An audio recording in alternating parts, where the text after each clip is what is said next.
Hi, everyone. Welcome back to another episode of Door to Door.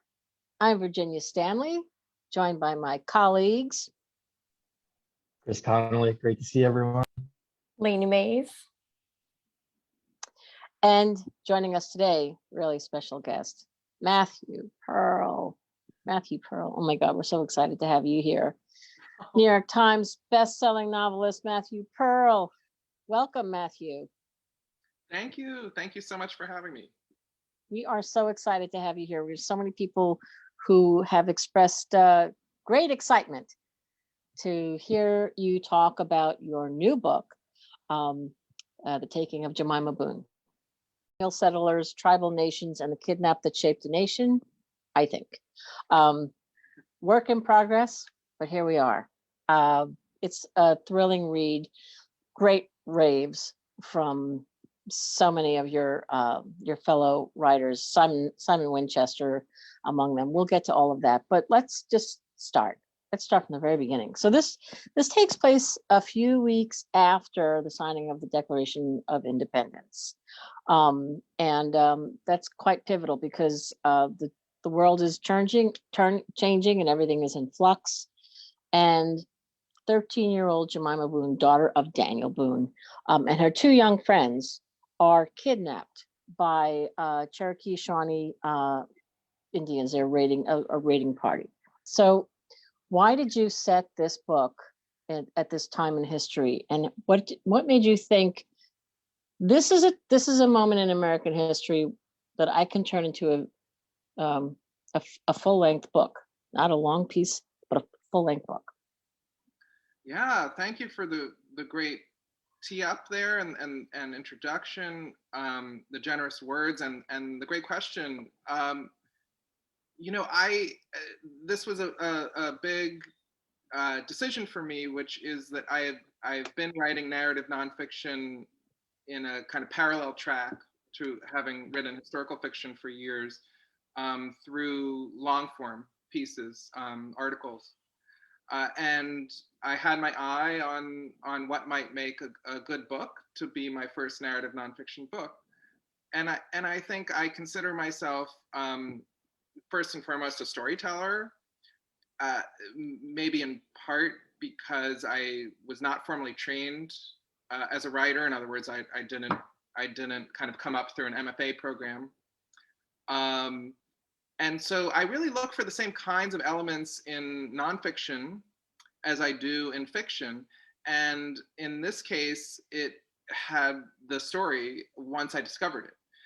I found had so many moving parts that were just fascinating to me because they were unexpected, which what makes a story really rich and robust and able to fill out 70,000 or 80,000 words, book length, as opposed to 5,000 or 6,000 words that we might do in long form, is that ever evolving kind of stakes, personalities, allegiances, and rivalries, and to be able to trace an arc that, again, you don't expect the whole time. It's much harder to keep up that interest for yourself as a writer as much as for the reader. So what really fascinated me here was that nothing that I understood the story to be turned out to be where it was going. Jemima Boone, the young woman who was kidnapped,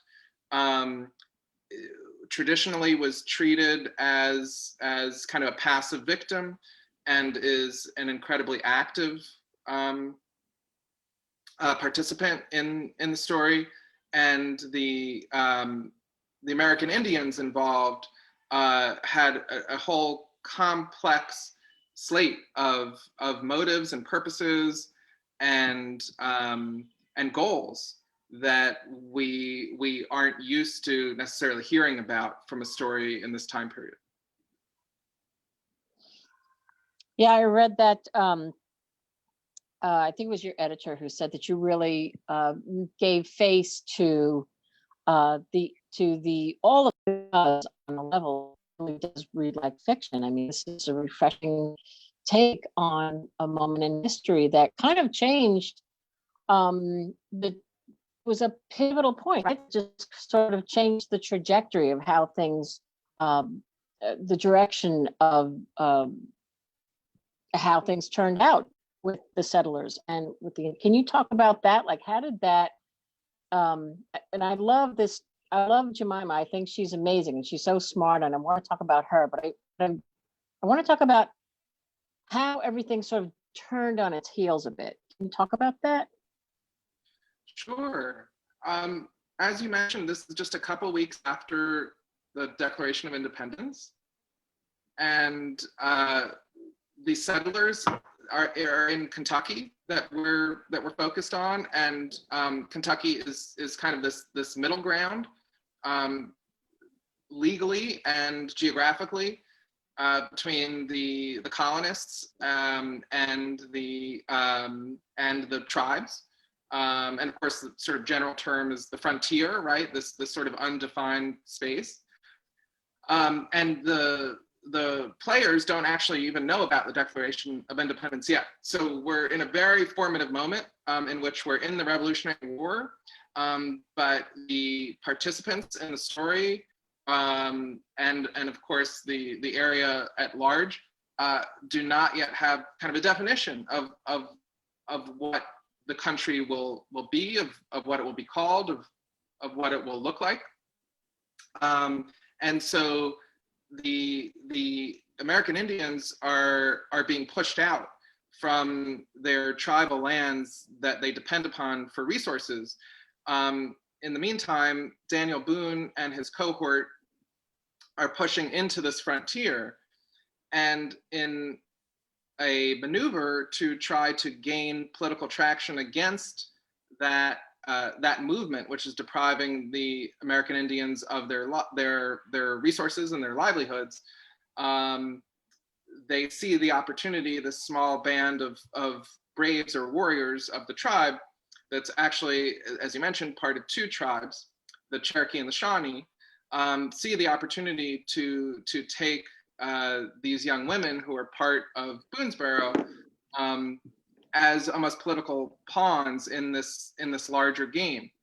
So it's a major moment because the frontier, that area of the frontier sort of hinges on Fort Boonesboro, and even in that name is Boone, right? So Jemima Boone represents part of the anchor for that settlement, which is the Boone family.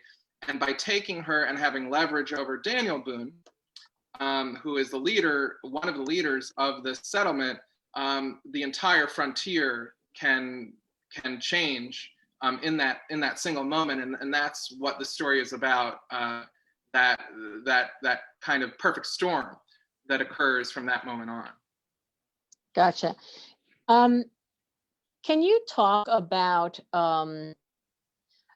Jemima, about her, sort of seems lack of formal education, I guess you want to say, but what a survivor and how clever she is, and she really is her father's daughter.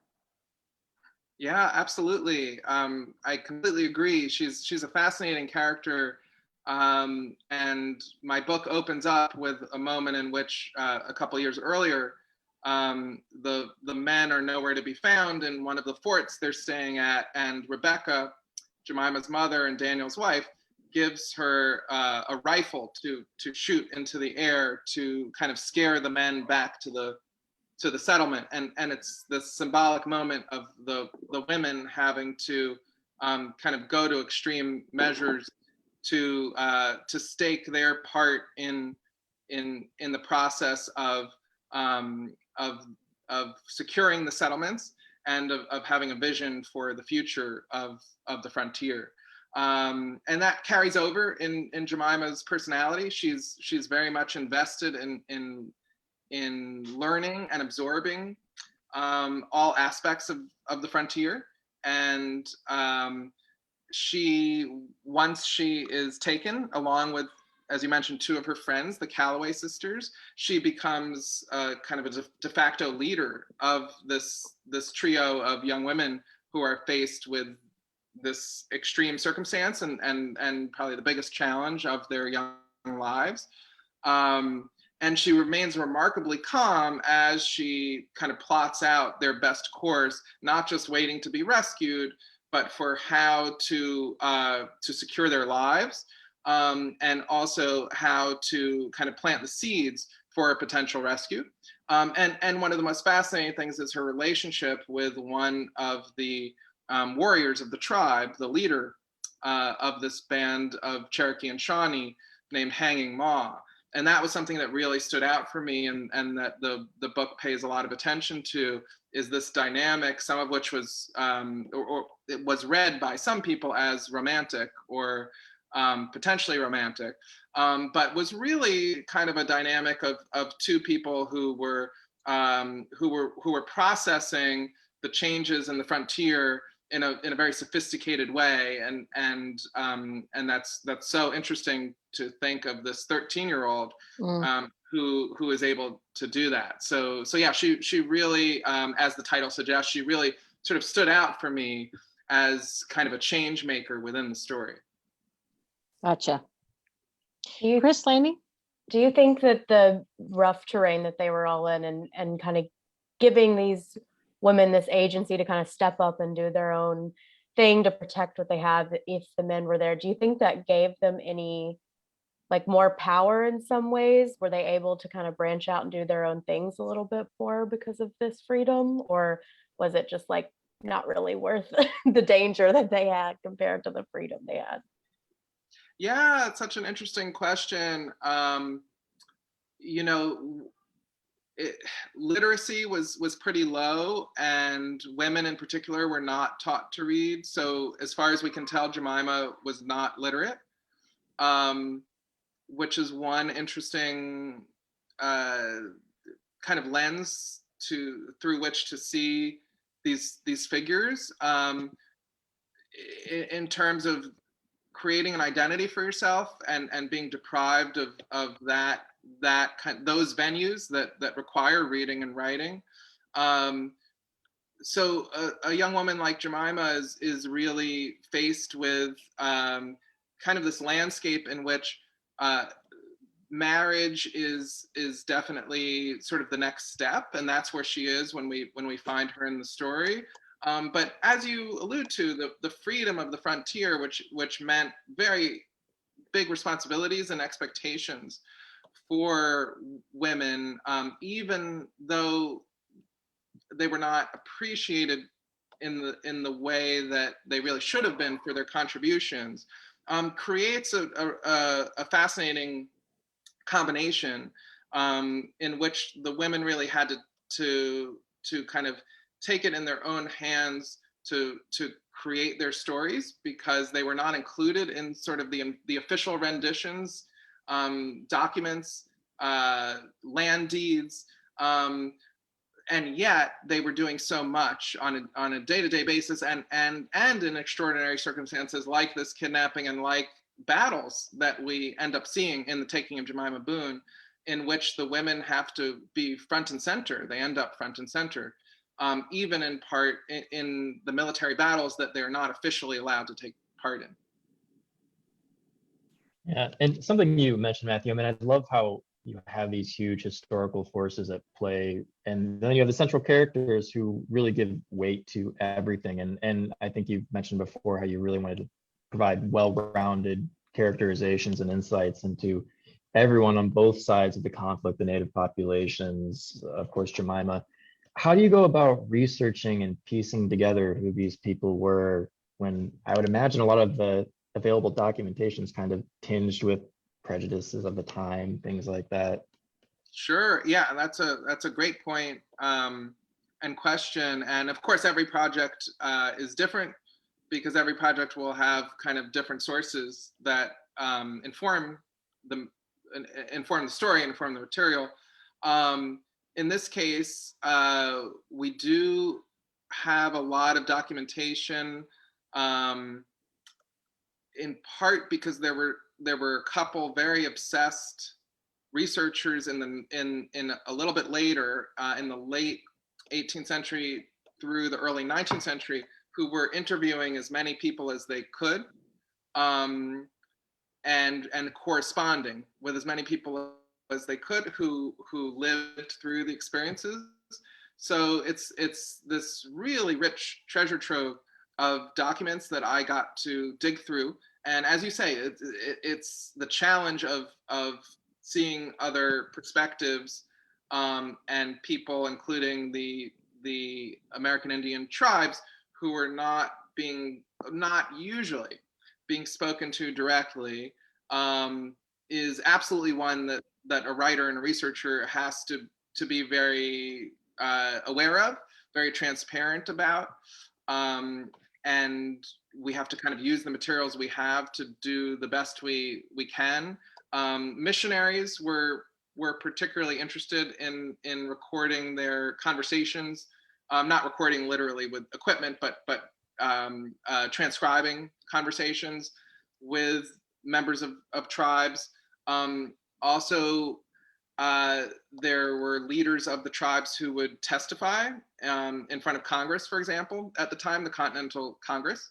And those were all transcribed. So we do get bits and pieces. Those are just two examples of the voices from the tribes, and then we have to be careful as we research, as we write, to also be cognizant of what are clear fabrications, and be able to cross-reference different materials from different sources, in order to recreate the best we can, sort of what experiences all the different sides of the equation we're having. And one thing that really surprised me, that really fascinated me, was how much more intermingled tribal and colonial life was at the time. And that's something we see throughout this story, than we might expect from sort of the broad strokes of history. And Chris Laney, I think we've got a couple of questions, right? There's Janet Lockhart. Yes. So she's Janet Lockhart, our friend in North Carolina. She said, then she enjoyed the book very much, so thank you. And I only had a hazy Fess Parker influenced image of Daniel Boone and his time beforehand. I was constantly surprised. Oh, my question went away. I was constantly surprised by the facts of the matter. And was that true for you while you were writing? Absolutely. Thank you for the kind words and for the question. And what I love as a writer is to be surprised by my material. And that definitely was the case, that as I explored this more, as I processed it, thought about it, wrote about it, I would encounter those same kind of twists and turns to what I expected to be there, or the images that society kind of give us, from this time period and from these events. And one thing that we were talking about beforehand was that I chose actually not to include images from the time period, or even from a bit later about the time period, including of Daniel Boone. There was some discussion of, oh, should we have some images of Daniel Boone? A lot of that is what gives us these kind of false impressions about that frontier time, is especially 19th century depictions of it. Not to say it's not interesting or fascinating, and it's how I came to this material to begin with. But I made that very intentional choice to kind of reset my mind, and hopefully for the reader as well, both by foregoing those kind of familiar images and illustrations, and also by allowing us to kind of meet new characters that we've probably never heard of, like Jemima Boone, and meet men and women like Daniel Boone, his wife Rebecca, kind of for the first time again, and really see them in action in this particular moment of crisis, and kind of walk in their shoes in a way, and through these specific experiences, rather than the broad strokes of history, I really hope as a writer and for my readers who choose to pick this up that we're getting kind of a new path through this material to kind of lead us to kind of rethinking some of what life was like and what these particular events, how they unfolded. Yeah, when you were a guest speaker at the Library Journal's Day of Dialogue, and you mentioned this. I thought that was interesting. You're making me think about it.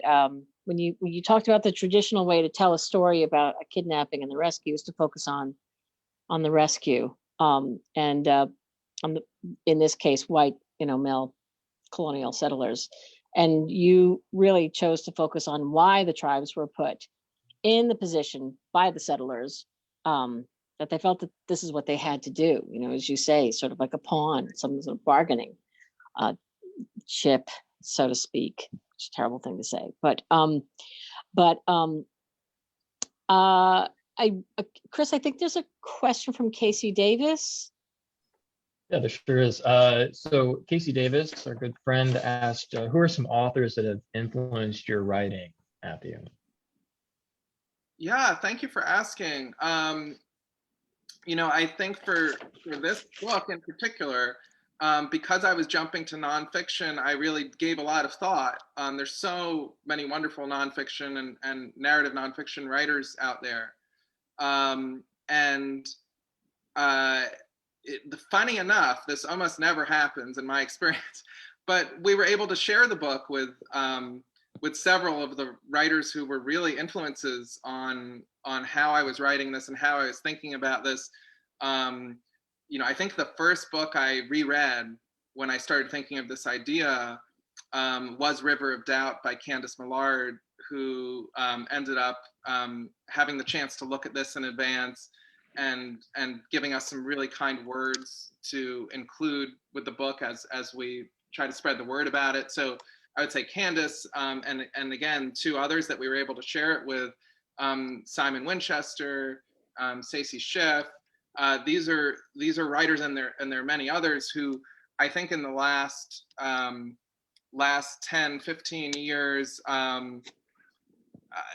Nathaniel Philbrick, I don't believe has seen the book, but is another example of writers who have really kind of perfected the craft of narrative nonfiction, as so many of us love now to read. Incredible research, incredibly accurate, finding new information and new ways of conveying information, all in the format of highly readable, which I hope this book will join as an example, and I hope those fiction skills that I have worked on in writing novels can also contribute to my version of that. It's funny, because my novels have always been research based. I've always spent a lot of time with the research, and sometimes would think, oh, I should probably use some of these, this toolbox on nonfiction, because when you're reading historical fiction, it's hard to separate what intentionally, right? We're not giving readers the tools to separate what comes from history and what comes from our imagination, or some composite or some combination. So sometimes you can be really excited when writing historical fiction that you found some new bits and pieces of information, and then you realize later, oh, nobody is going to notice that thing that's never been published before that I happen to find, because this is a novel. So there's something really exciting for me about that, and again, following in the footsteps of some of those writers I mentioned and many others, that have been and continue to do such phenomenal work in narrative nonfiction. I really like there's a quote at like the second page of the book, from another chronicler of the West, but he was talking about, which maybe we can get into how you found this story, but talking about the previous book, The Last of the Mohicans, and saying a novelist may fill up the blank from his own imagination, but a writer who professes to adhere to the truth is better down to the record before him. And so I think that kind of goes along exactly with what you're saying. Like, what was the I guess, like, what are the challenges, and how do you go about the exact process of writing fiction and nonfiction, and what are those challenges? Yeah, absolutely. Thank you for noticing that. And James Fenimore Cooper was my kind of entry point for this, because the kidnapping of Jemima and her friends was one of the primary inspirations for the novel The Last of the Mohicans, which is written and published in the 1820s. Actually, Jemima is still alive when that's published. That's toward the end of her life, and it's kind of a version of her life, and it's also one thing I point out in the book is it's another meaning of my title, The Taking of Jemima Boone, which is that her story in some ways was taken or taken over by that story, that version of the story that James Fenimore Cooper puts together. And I also mentioned this in the book, but there's, funny enough, if you open The Last of the Mohicans, you'll see in kind of a prefatory note that Cooper is warning women against reading it. So it's yet, right. So it's yet another kind of reflection of women, and this is a story that is focused on women, but that's also pushing women out, right? Yeah. In Cooper's case. So, I think my process, because I had so many years of working on research-based writing and a lot of largely fiction, and an increasing number of smaller narrative nonfiction projects, my process is very much diving into that research first before getting locked in to any vision of what the story will be. I'm definitely sort of a research forward writer in that case, as opposed to kind of laying out my vision for myself and then fitting the research, to sort of matched up with what I plan to write. Both are valid approaches.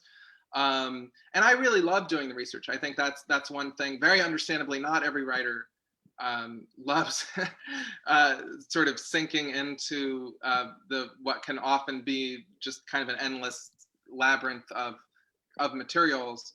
But I really think it appeals to kind of my I wish I were a detective side of my brain, because it's a constant game of investigating and missing pieces, and how can I fill that in, and where might I find more about this. And particularly what I love is to really zoom in on a more compact moment in life or in history. In this case, the entire book, The Taking of Jemima Boone, takes place around in a 2 or 2.5 year timeline. And that's the kind of thing that really appeals to me, as opposed to maybe I'll do it for something else, but as opposed to a really sprawling story. And so I'll put those together with an outline once I have the research. I think that you did such a good job with, because I feel like reading it, there were, interjections of like, okay, here's the grander history. And it's like, that could be overwhelming. That's a lot of history to pack into like a few sentences. So kudos to you, but I didn't feel overwhelmed with it, but you had the information you needed to kind of get to the next section, which it was just really done very well. So thank you so much. And see Janet Lockhart. Sorry, Lee. No, go ahead, Chris. You go. I just wanted to kind of echo Lainey. Our friend Janet Lockhart agrees. She says, I found this book highly readable. I could not put it down. I think book clubs will love it. So there you Thank you so much. And I'm always happy to, one of the great things about Zoom is and such programs like Zoom are that we can keep connecting more and more with readers, libraries, bookstores, wherever we are and wherever they are. That's great. And I know that there are libraries out there who would love to have you Zoom into their library and into their patrons' computers. So more to come on that. Just a couple of quick things. There was this really great Publishers Weekly ran this neat piece on you, on the book, and on your agent and your editor, and just sort of like how this book came to be, what their response was. It's really fascinating. We can put the link up there in the chat room for folks to see. Suzanne Gluck, your agent, talked about how you humanize the players. I think I referenced it as Sarah before, Nelson, but it was Suzanne who said that. And she says that there's so much about Daniel Boone, the legend, but Matthew's gotten to the real man, and he's given the women their due. We know of Boone, but not Jemima, a young girl who was so smart, a survivor and a strategist. And then Sarah, your editor, Sarah Nelson, she said she didn't really know about this much about, this aspect of, the Jemima Boone and the kidnapping. But what she says, I thought was really striking. She said, I like the idea of history through the story of a less well-known source, to see early America through the experiences of this young woman. I love this book because it doesn't feel like history homework. It's exciting, dramatic, and cinematic. That's sort of going back to what Janet Lockhart is saying. I mean, this is nonfiction that does read like fiction, and it is great for book clubs. And you do humanize these people, and you do turn history a bit on its head to look at the other points of view of the women, of the Indians, of the settlers, of the British. It's really very even, and it's a wonderful, wonderful read. I think as the clock ticks down, you were talking about your research. And I think this might be a good time for us to talk about your research when you went to Kentucky, and your research assistant, who seems like a fine fella. So you want to talk about that? Yeah, absolutely. This is my son, Cooper, that I think you could see on the screen.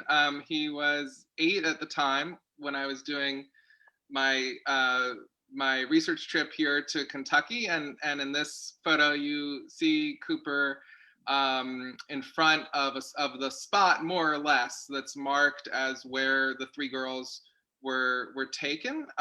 Cooper came with me, as you said, as my research assistant, and he really did, for the most part, help explore Kentucky. This is actually him. This is a fort that comes into play later in the story, and he's standing on the platform where you would patrol.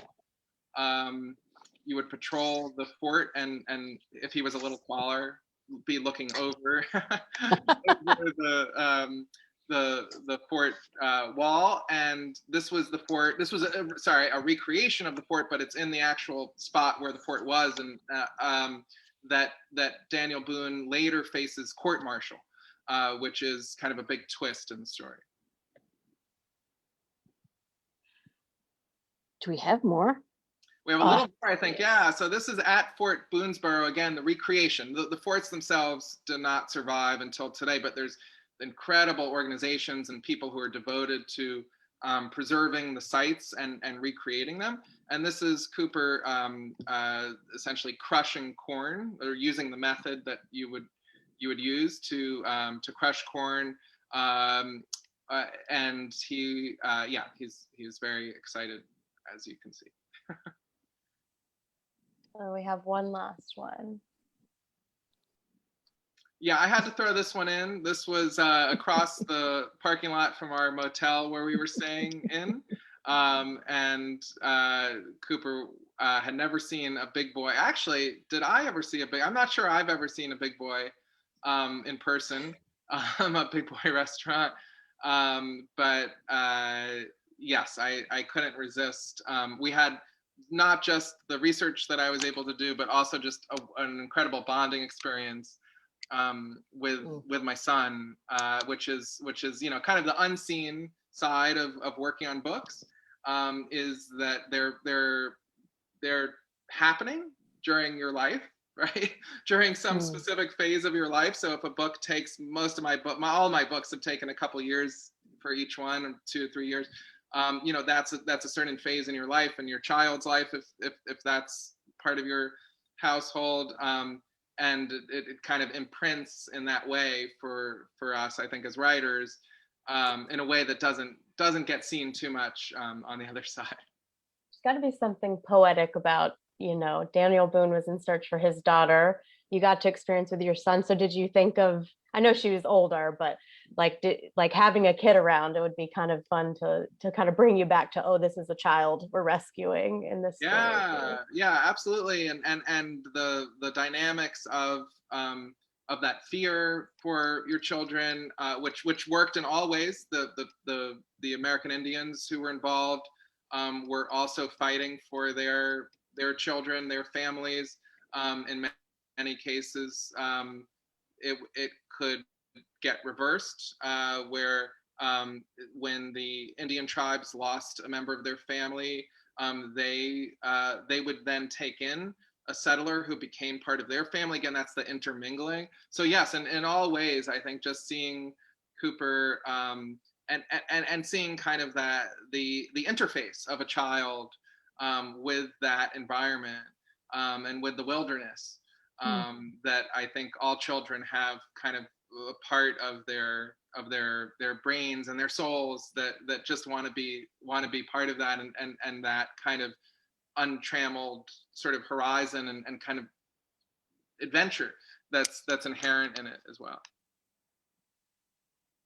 That's beautiful. I mean, that's really a gift, really, for both of you, that you could have that experience. And you just said he was so into it, which is really wonderful. I think we have one last comment. It's not a question, it's a comment. It's from Joe Jones. He says, I'm still reading and love how it has given me a different glimpse into the clashes between Native Americans and settlers. My Revolutionary War ancestor moved to Western Kentucky after the war and lost a son to an Indian attack.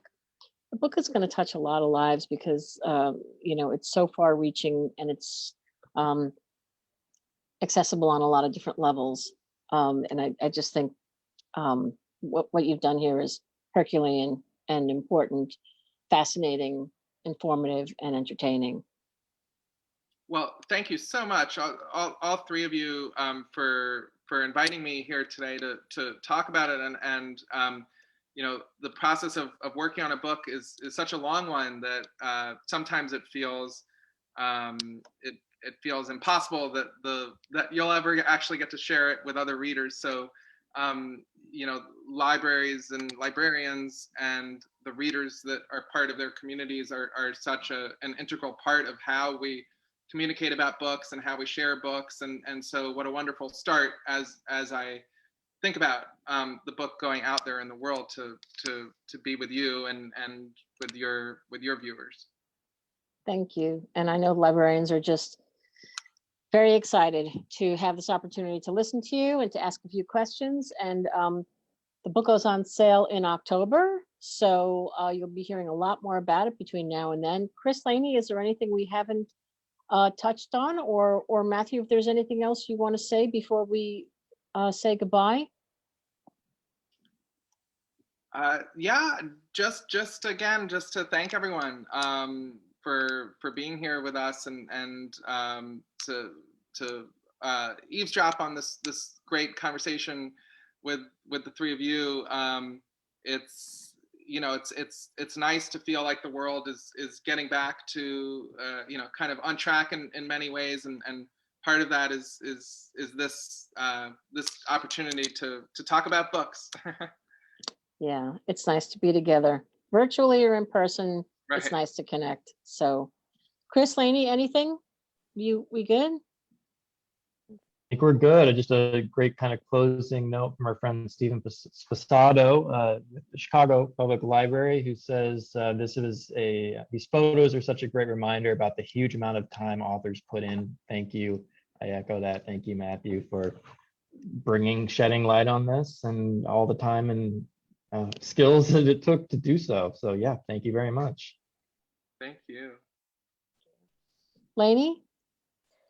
Echo everything. And I mean, we're going into July, so I think it's always nice to revisit history a little bit and see some little known history, because our nation started in July. So this is a great book to start with.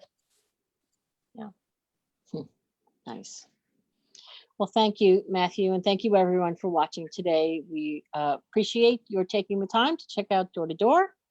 And we will be back next time. So check back. Oh, do we have, actually, we have a few things, some housekeeping for tonight. Yes, Chris Laney, before we Yeah, hang up? sure. Let's see here. Aha, tonight. If you haven't registered, please do so at 7 o'clock tonight. On Crowdcast, we're going to be speaking with 3 authors, Tamron Hall, Laurie Rader Day, and Sarah McLean, about their new books. And we're super excited about this. So you can register by clicking on the link on, well, Chris, how can I do that?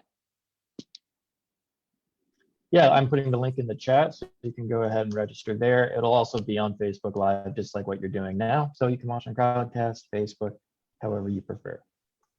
Fun. That's going to be fun. What else do we have?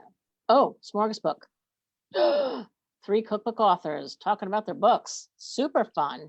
They all have a story to tell. Everyone is unique. Their books are unique. And at the end of their talks, the library marketers from these houses, including yours truly, will talk about a few cookbooks that you need to have in your kitchen. So that's Smorgasbook. That's happening today at 4 o'clock. Again, you can find out all about that on Facebook Live, because I think Chris is putting a link in there if it's not already there. It's there. It's there. Okay. Do we have anything else we need to tell people other than we love them? That's the main thing. Yeah, All right. we appreciate everyone being here with us. All right, you all. And Matthew, a special thanks to you. You take good care and enjoy the rest of your summer, everyone. See you again soon. Bye. Bye. Bye. Bye, Facebook.